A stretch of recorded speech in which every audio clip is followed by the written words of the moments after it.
and the Thurbers Avenue curve. In that area, we're going to be demolishing an existing bridge and filling it in. This is a bridge that's over nothing. It's over an old railway that is no longer in use. So therefore, rather than rebuild a bridge because it's structurally deficient and needs to be rebuilt, rather than rebuild a bridge, we've decided we're simply going to do away with it. We'll demolish it and fill that area in and build a roadway over the top connecting 95 north and south. That means for some time over this weekend and the following weekend, rather than making this a project that spans many months, we've decided to do the work in 2 3-day weekends.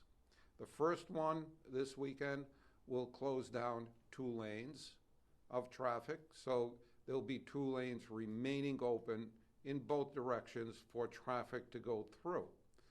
But that will cause some constriction in travel and will cause a bit of delays for commuters that are using that path. So we encourage people, number one, if you're going to use that area to drive through, that you plan accordingly and put some extra time in your travel.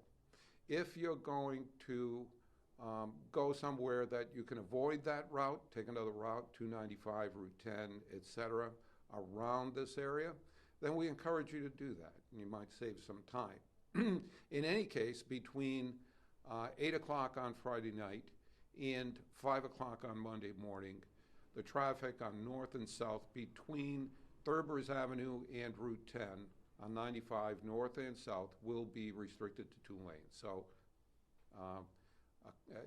take the necessary precautions to account for the additional time. In addition to that, further south on 95, where Route 4 and 95 come together, in the northerly and southerly directions, we're going to be shifting travel lanes. So we're not going to cause any restrictions. We're simply going to be shifting lanes over to make room for the construction of the new overpass between Route 4 and 95. And we'll be making those shifts during that same period of time between Friday evening and Monday morning. So people can expect to see a slightly different travel pattern through there. That sometimes causes a little friction. So while folks are getting used to that new traffic pattern, account for some additional time in that area also. But there will be no restrictions, so as people get used to flowing through that and driving through that, we expect that there'll be no restriction in traffic. In addition to that area, further to the north in the state, in North Smithfield, we're doing some additional construction on the 146 project. That's a project that's been ongoing. This project and this reconfiguration of traffic is also going to take place between Friday night, Monday morning. Temporarily, the 2 lanes on 146 South near 146A will be restricted to a single lane. So likewise with the Route 95 lane reduction, here we expect there to be some delays. This again is work that rather than do it over a long period of time, where the contractor will be condensing it to a single weekend. They'll do all of their work that weekend, and then by Monday morning, for the Monday morning commute, 146 South will be restored to both lanes. So there's another little on-ramp or off-ramp in the 146A area that will be closed for a couple of months while we do work on that. But there's less traffic on that one and less of an impact. So those are the areas. And we want everybody to be, of course, aware that that's going on. This is weekend work. We're looking to, as I said, accelerate the construction in these areas to a single weekend so that we don't disrupt traffic for long periods of time. And we thank everyone for their cooperation and patience while we get the work done.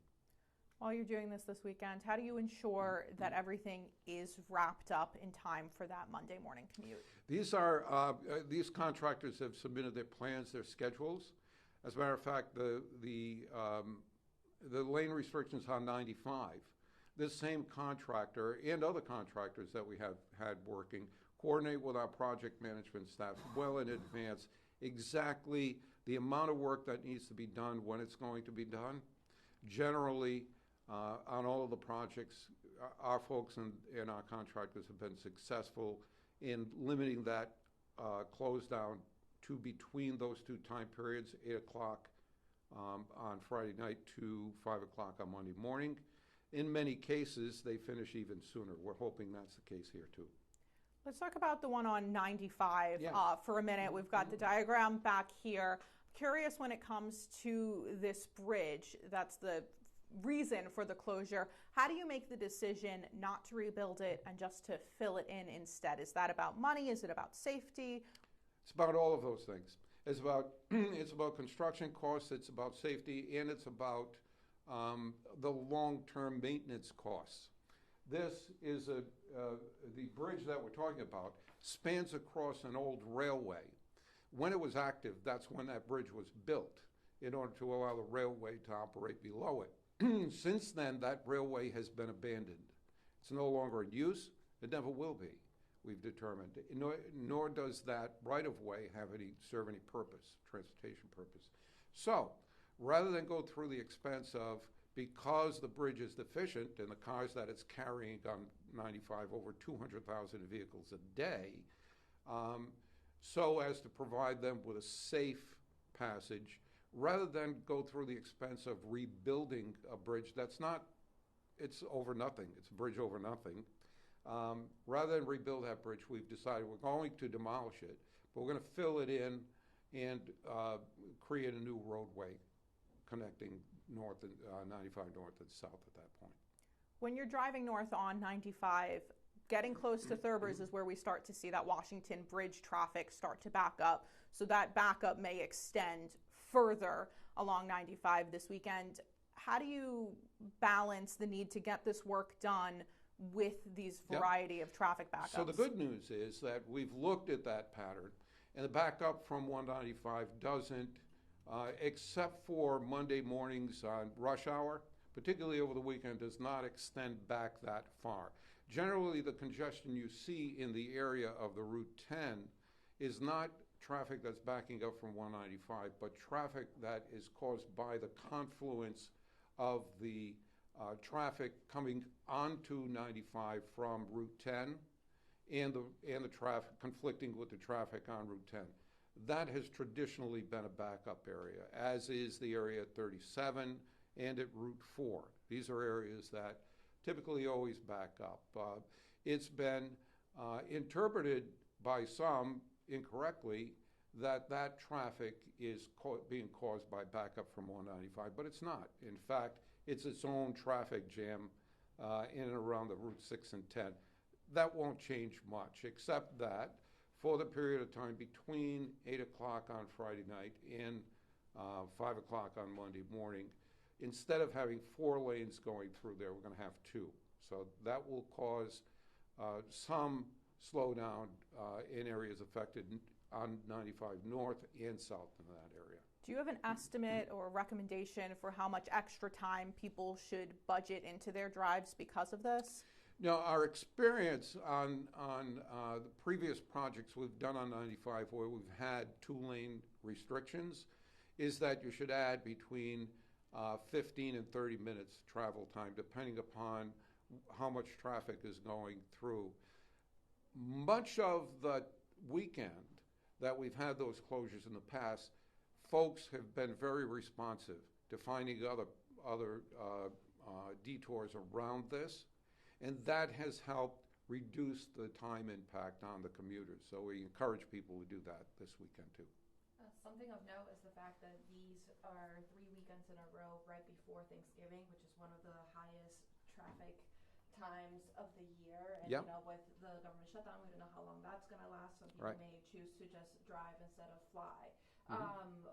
What are you guys doing to make sure that if there's weather delays or any of that doesn't push into Thanksgiving weekend or Well, week. the weather delays and that will be handled. We won't impact, we specifically schedule these for the 2 weeks, the first and second week in November, so that it would not impact the travel that we usually get in the Thanksgiving week. So we're doing these projects in a time frame.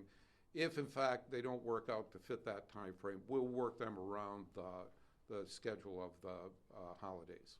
Okay, so it shouldn't impact No, or it won't. get holiday traffic We over. specifically did it this way so it wouldn't impact the travel time of people during Thanksgiving.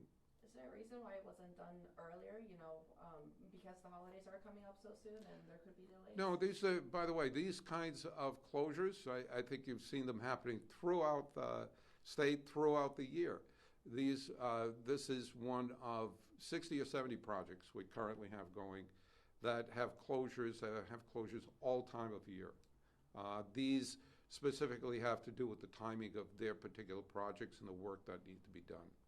Okay, and kind of what are the messages that you want to send to drivers? Yes, take alternate routes, but also if they can't do anything but have to drive through those work zones, how should they maintain safety? Well, you just abide by the reduced speed limits through the work zones.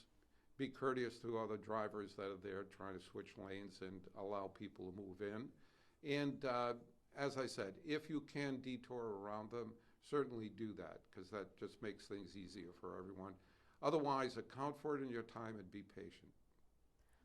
Is there any plan in place? Sometimes when there's lane closures, if there happens to be an accident or something, that can make the problem worse or the Yes. traffic worse. Is there any contingency plan or plans in place to try and move crashes along quickly if that happens? We always have state police details out there that are ready to respond very quickly to those kinds of accidents and get them moved off. But that's an uncontrollable circumstance. I mean, accidents happen everywhere on every day on every highway, and they cause delays. And in this case, however, we do have increased police presence and patrols at the work sites during these weekends. So all the projects that you mentioned, all three of those weekend projects that are happening, they're all supposed to be done by Monday morning or so? Yes, 2 weekends. 2 weekends. This weekend and next weekend, we're doing these projects just in that 3-day period over the weekend. Okay? Is there anything else you'd like to add that we didn't touch No, on? I think you nailed it. I think you got everything. Thank you for getting the word out, and thank everybody out there for helping us and cooperating and keeping things safe, not only for themselves but for the people that are working there. There are workers out there during the weekend. They're going to be doing their job to rebuild and create new roads and bridges for the folks traveling on those roads. And they're always in kind of dangerous way just doing that construction work. So whatever kindness and or provisions that the commuters can make to slow down through those work zones and keep things safe for those workers that are working there also, that's greatly appreciated. All right, thank you. Great. Great. Thank you. Thanks. Oh my gosh. I know, it becomes part of you. Yeah.